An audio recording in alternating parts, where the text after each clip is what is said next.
قام طالب كسول بإلصاق ورقة من الخلف على قميص زميله الذكي مكتوب عليها أنا غبي، وطلب من زملائه أن لا يخبروه حتى يضحك الجميع على ذلك.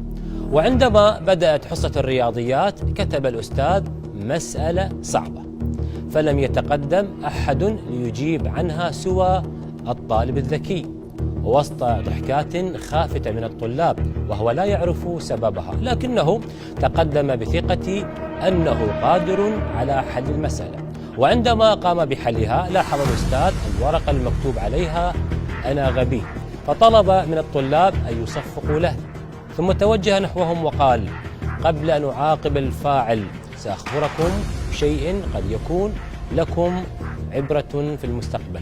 لا يهم أن تمتلك أصدقاء كثر، المهم أن تكون واثقا من نفسك جيدا.